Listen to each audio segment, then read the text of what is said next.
On this edition, we talk Chris Jericho, Tony Khan, Dynamite, Collision, and more. It's Third League. I'm Paul Stanley of KISS. It's 10 p.m. Do you know where your children are? I told you last night, no! You're listening to your source for pro wrestling talk. For those that are unaware, my name is Fuego del Sol. Yeah, I actually used to wrestle for Ring of Honor before I signed with WWE. You know, that name that you just named, I've never had a one-on-one match here in Impact Wrestling Games for Swan. This is Third League.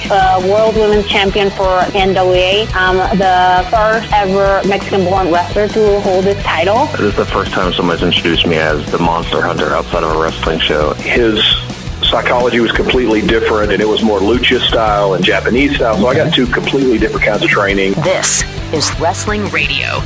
Welcome in for this episode of Third League Radio. Glad to be here with you today, this week, as we are every week. Let's start off by talking about something we hardly ever talk about, WWE. Well, in a sense, WWE.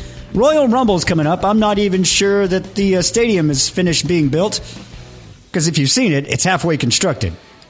What it is a simulated CGI stadium for us at home. Really, they're wrestling probably in the city center somewhere on like a makeshift ring that they have.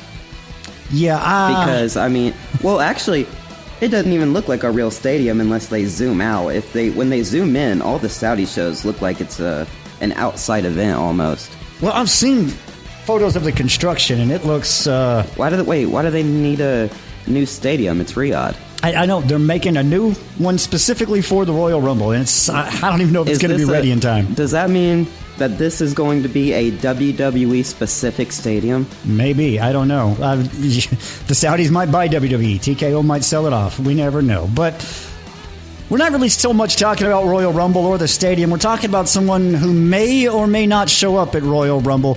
Lots of people have said Chris Jericho is going to be at Royal Rumble now. We can go into all this, but I do want to say never, ever, ever take Chris Jericho seriously when it's coming to this. I remember in the MySpace days, I was a big fan of TNA right around its inception, and there was a time where Jericho was out of WWE contract. He was negotiating, and he posted a picture of himself in front of the TNA sign, arms out like he normally does for his WWE entrance. Fans are going crazy. Oh my God, he's going to TNA. No, he shows back up at WWE. Jericho loves to play with everybody. That's what he does. And number two, we are in a time where facts don't matter. People say what they want, and then that becomes their fact. That becomes their truth. And if that doesn't happen, then something is wrong with the world. You know what I mean when I talk about this in professional wrestling. You can see it everywhere. That being said, chances of Chris Jericho showing up at Royal Rumble, even though he's still on the AEW roster page, I'll give him 10, because... A 10% chance or 10 out of 10? 10% chance, because WWE likes to do this thing where they don't actually sign people until the day of, even hours before that they're supposed to go out. Happened with CM Punk, a couple other people too. They didn't sign them until, I think, the Hardys, actually. So there's the first time they came back. So there's precedent for this. I think he hasn't been removed from the page yet because they know he hasn't signed with WWE. So yeah. I'd say there's a 10% chance that he's going to Saudi Arabia, they sign him the day of, and then he shows up. Well, here's the deal. WWE won't pay him that much, but they will give him a good salary, and they will give him the top spot in TNA. I know, TNA's their own company. No, they're not. Get that out of your head. They're not. WWE runs TNA. The partnership is more than that. The only thing is because they can't legally say it, because they already bought AAA and TKO bought WWE. There is, I believe it's 5 years after you purchase a company for monopoly laws. Yeah, we got to talk some more stuff, not just this. We got to talk AEW filing trademarks. I'm not sure. These could be new names of, I don't know, maybe events, maybe pay-per-views. I'm not sure, but one of them fits perfectly with a rock and wrestling radio show. They just filed an application for the term Exile on Pain Street. Of course, referring to the Rolling Stones' Exile on Main Street album, which was an awesome album, by the way. But that's pretty cool. Exile on Pain Street. That's probably, I would guess that's that TV event. Yeah, that sounds like a Dynamite. Recently, though, they've also filed other terms. AEW Fire, AEW Blitz, AEW Firestorm, AEW Tidal Wave, few other terms like that. So they're looking for a small show, a 1-hour show, probably going to be a dark equivalent. Well, I mean, that's what Shockwave was supposed to be. But then, NWA, of course, owns Shockwave. Boy, their whole thing with NWA, with licensed merch or licensed names and things, is really, I don't know, picking up. That's strange. Billy Corgan's doing anything he can to stay relevant. He's running out of money. He won't admit that he doesn't know how to book wrestling. He won't get help from us. I've emailed him. I've tried. I gave him ideas. I gave him storylines. But yeah, I bet he put it right into the archive. Yeah, I don't know, man. Billy,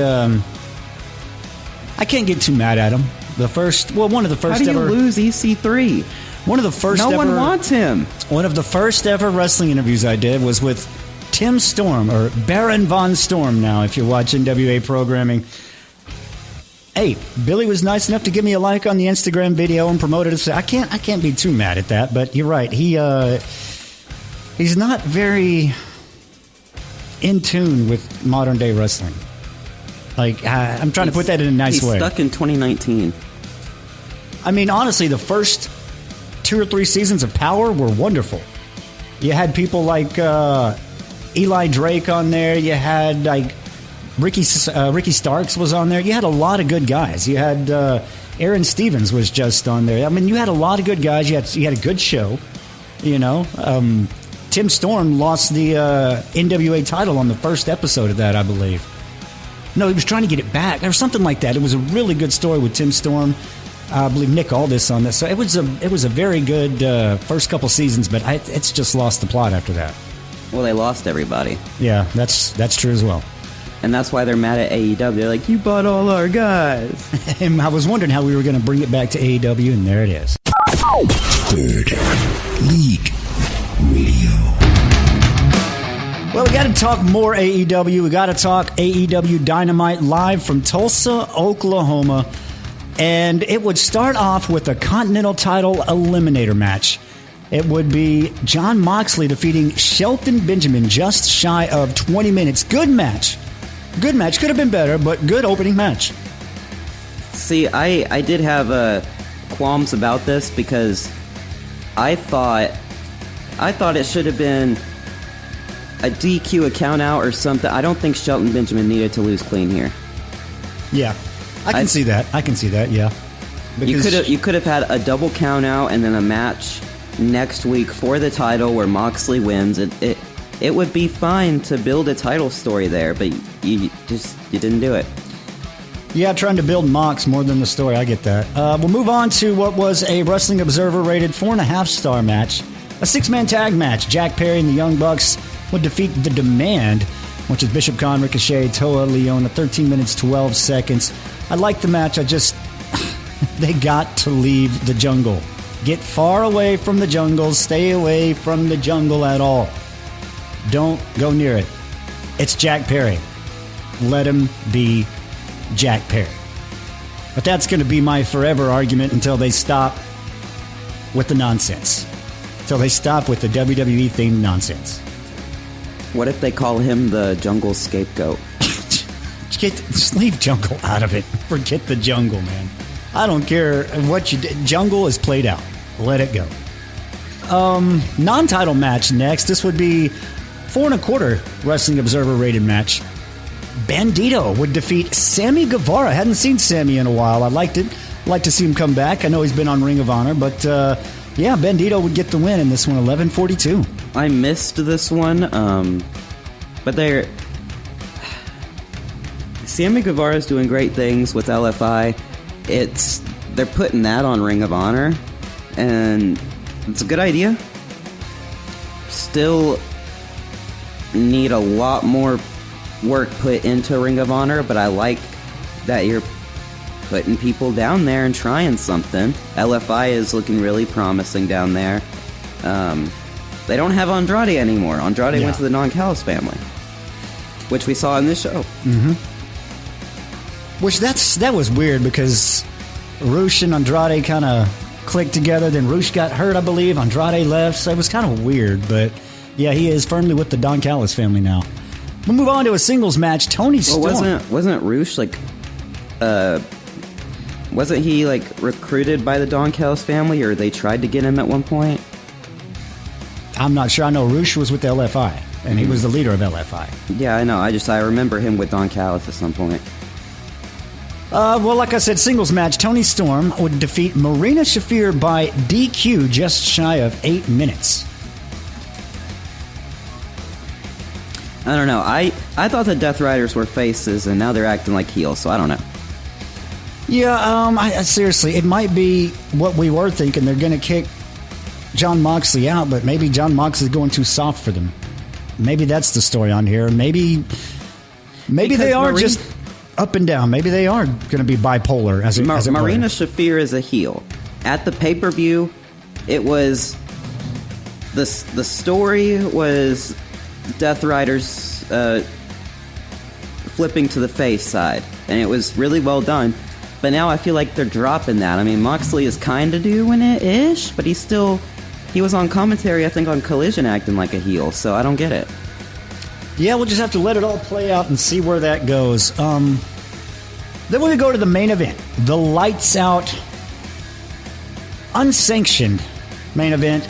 It's a tag team match. Adam Page, Swerve Strickland would defeat the Ops just shy of 20 minutes in this one. That would be Hook and Powerhouse Hobbs. Yeah, making up the team for the Ops. They didn't Adam Page go staple Hook in this one? Grab the staple gun and start stapling Hook? Yeah, I think so. It's I don't know. This one was really good. I think Swerve and Page work a little too well together at this point because I guess it has to be done for when they get back into the feud with each other again. When they get back into having matches against each other, it's got to feel like they respect each other, and that has to lead to them brutalizing each other again. The respect is there, and then it has to be lost. Yeah, but it has to be lost in the match. Yeah. I see what you're saying. It can't be lost during the storyline. But that is a look at Dynamite. Oh. Well, back in Arlington, at the Esports Arena. What was you going to say? I was just thinking of a storyline they could do where, like, they're in a number one contendership match for maybe Will Ospreay's world title or MJF's world title. And I'm wondering if they can get a spot where they have, like, Swerve Strickland's family there. And they're on the outside brawling. Page goes in for like a forearm, hits Swerve's mom or something, doesn't stop because Swerve moves out of the way. Adam Page doesn't stop and hits the mom. Maybe something like that. Yeah, that would definitely do it. That would definitely do it. But that's a look at Dynamite. We're moving over to take a look at Collision from Arlington, Texas at the Esports Arena. It'll start off with a 6-man tag match. You know what? Honestly, before we get into this is probably one of my least favorite episodes of Dynamite or of Collision in a long time. I don't know. There were some things that went right in this show, but a huge chunk of it was just there, just to be there. But we'll get into it. Death Riders would start off in this was a really good opening match. It would be Garcia, Pac, and Wheeler Yuta defeating Skyflight, Dante and Darius Martin, and Scorpio Sky. Kind of got Skyflight back out to the public where, oh yeah, they are a team, aren't they? But also put over Garcia and Wheeler Yuta. Big time in this one.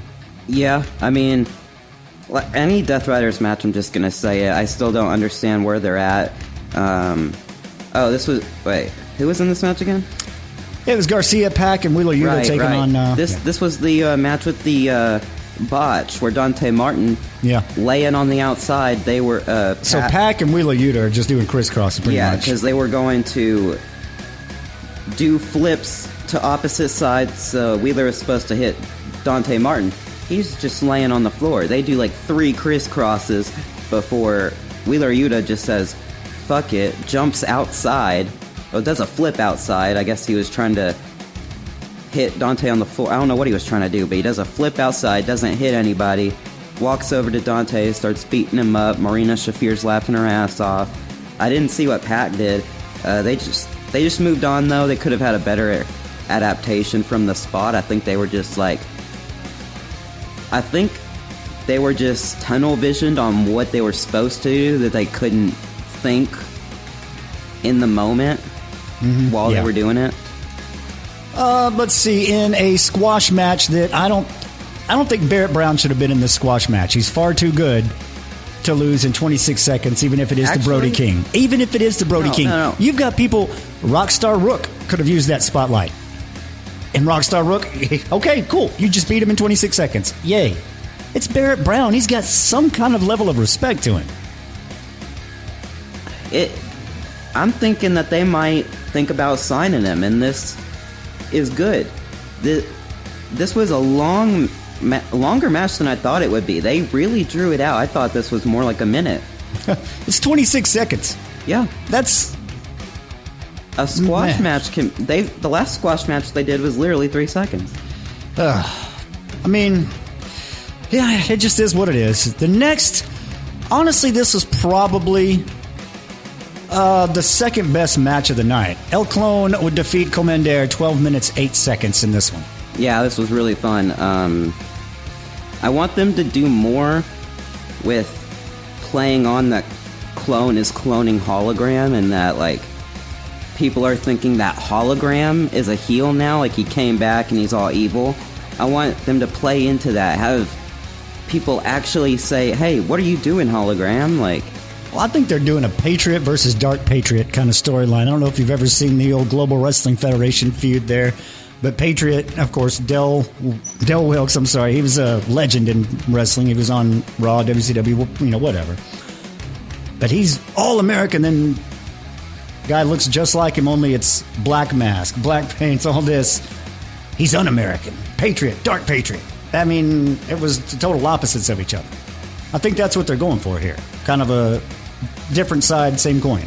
Yeah, I don't know when they're going to bring hologram out. Yeah. Let's see, we'll move on to a singles match. Mina Shirakawa would defeat Lady Frost 2 minutes 49 seconds in this one. Hadn't seen Lady Frost in a long time. No, this was a good match, though. And what was probably, at least for me, the best match of Collision, Mark Briscoe would defeat Hechicero and retain the AEW TNT title. I knew it was going to happen, but I thought Hechicero might get it. It was a great story. The fans got into it because of how they did it. I actually thought Hechicero might win. Even I wanted him to, but we knew he wouldn't. Yeah, that's a great match. I'd say 4.5. Yeah, I mean, really played off Hechicero's technical style and Briscoe's chicken hog crane karate or whatever he calls it. Yeah. I don't know, redneck karate. I don't know, but yeah, that was probably the best match of Collision for me. Then we'll move on to a 6-woman tag team match. I'm not going to say it. I'm not going to say the name. Harley Cameron and Willow Nightingale will team with Chris Statlander to take on Hyan, Maya World, and Verta Vixen. They let the latter get a lot of time in this one, 9 minutes. But of course, this was so good. And the Stardom women that they signed, they are going to be powerhouses in this women's tag team. They already wrestled circles. In the very beginning of this match, it was the Stardom wrestlers having to adapt to help the AEW women. And I think that they can teach them a lot of stuff here because, just go watch it. You'll see what I'm talking about. Where she would push her, she threw her too hard so that she couldn't do a German suplex because she was too far. So I don't remember who it was, but the new talent, the Stardom girl, she had to back up to be able to be in line because Chris Statlander was supposed to turn around and give her a German suplex immediately. But she wasn't in position because of how Chris Statlander threw her. So it was not right. And they had to do a bunch of stuff like that where she had to change something into a roll-up pin, or she kicked out at one, which It felt like they weren't supposed to do that. Like, yeah. Because in AEW, usually people kick out of 2. So, I don't know. But yeah, that's always going to come with Japanese female wrestlers who wrestled in Japan versus female wrestlers who've wrestled almost anywhere else. In Japan, they wrestle just like everybody else does. In the rest of the world, they're like, oh no, you got to take it slow. You're women. You know what I mean? It's like, no, you can't do that. You're a woman. It's like, what? Let them wrestle. Japan lets them wrestle. And you see it. You can see it in the matches. But we'll move on to the main event, which I thought was more story than anything else. It was The Demand taking on Anthony Bowens and Jet Speed. Of course, The Demand gets the win in this one, 13 minutes, 49 seconds. I didn't really care for it. You could have put the Briscoe match in the main event. This was more just to develop the story. The Demand is a top trios team. Anthony Bowens can't win without Max Caster. I mean, it's just what it was. Like you said, the TNT title could have been the main event. Probably should have been the main event. They're on TNT. There you go. But, that is a look at Collision. This week in history. Well, all right, time for This Week in History. The week we are looking at January 5th through January 11th. And we're going to start on January 11th, but we're going to go all the way back to 1993. The very first Monday Night Raw took place from the Hammerstein Ballroom in Manhattan. Yep, January 11th, 1993. We'll go to January 8th. There wasn't a Raw before that. No. I remember it was like Saturday shows or Sunday morning shows, basically recap episodes of things like what had happened at various, wherever they were, and on the pay-per-views, of course, but Monday Night Raw, that was the very first episode. January 8th, 1998, another first episode, WCW Thunder. It would debut on TBS, and Sting would show up on Thunder to vacate the WCW Championship. Other notable moments include the Kevin Nash bloodbath. Yeah. Or the infamous episode where it was all about selling lotion. Don't remember which one it was, but it was in like 2000, I think. 2001, maybe. Let's move on to January 5th, 2011. New Japan Pro Wrestling would officially announce the IWGP Intercontinental Championship. It would not be held by anyone until May 15th, when it was the tournament final. Who was the first? Do you remember? It's either Naito or Nakamura. No. MVP. He would defeat Toru Yano in the tournament final to become the first IWGP. He was in Japan for a while.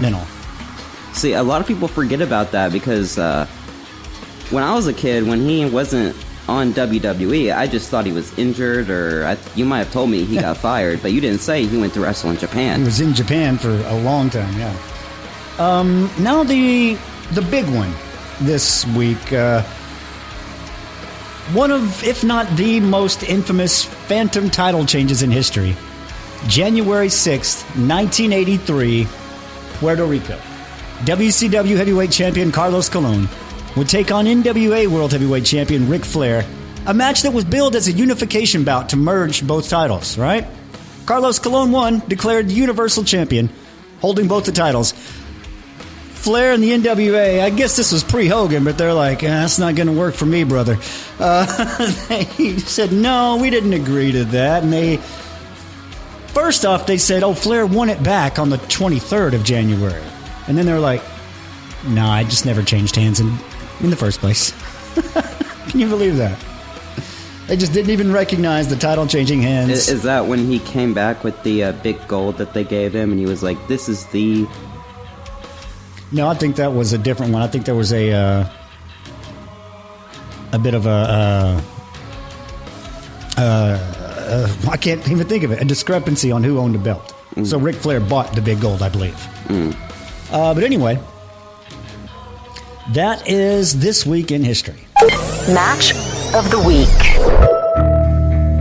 All right, match of the week time. And match of the week, I don't know. We're going to start honorable mention, and I am going to, I'm going to give my honorable mention to a 6-man match. Jack Perry and the Young Bucks taking on The Demand from AEW Dynamite. I gave The Demand some credit. No, I'm going to go with... You could go Bandito, Sammy Guevara. Could go OVW, Steven Steele. He had a match. No, he didn't. He was in the Nightmare Rumble.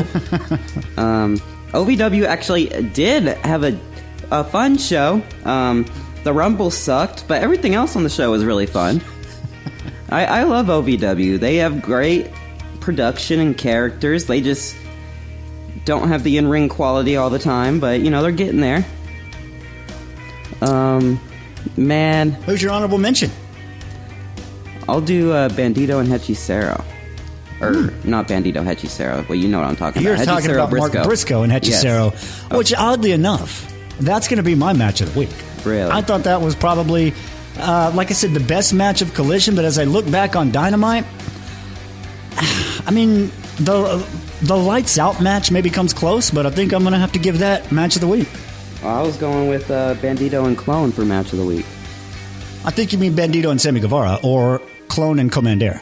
That's what I meant. Clone and Commander. Yeah. You're going Clone and Commander match of the week. Okay. I can see it. There we go. That is our match of the week. And after it's all over, you say, oh, what a lovely tea party. Third League. Wrestling Radio. Upcoming shows. GCW. We never talk GCW. But... What, is Nick Gage going? No. KJ Orso's going to be there. Taking on Shotzi Blackheart. Huh? Yeah. The former Fuego del Sol taking on Shotzi Blackheart in a singles match. GCW Crime Wave. That's coming up the 18th. Other matches, Samurai del Sol taking on Vengador. Let's see, Oro versus Jordan Oliver, which I really like Jordan Oliver. He's all right. And a GCW World title match. Atticus Cogar defending the title. I thought it was Cougar. Huh. Okay, I've always said it wrong then. Atticus Cougar, apparently, defending the title against Priscilla Kelly. Or Why? Gigi Dolan, if you will. And the woman who just said, yeah, I'm not going to go work in Israel. After she said, hey, I'm going to go work in Israel. But yeah, that should be, I don't know, that should be a fun show. I thought she was Jewish, so I don't know. I always like KJ matches, especially... I don't know. He always seems to do really good work. Like the last time he wrestled, or the last time I saw him wrestle, female was Thunder Rosa. He always seems to do like really good matches. I'm not sure what it is on that, but that is upcoming shows. Well, mixed wrestling is becoming an actual thing, and Andy Kaufman was a groundbreaker. I mean, it was it's been a big thing in Mexico for the last 10 years, but it's becoming a bigger thing here. In actual singles matches, not just tags. It's I mean we might, if it keeps going, in about 5 years we could see a mixed division in a promotion. Well, we do have a major promotion. We do have. I mean, there is a mixed tag in CMLL.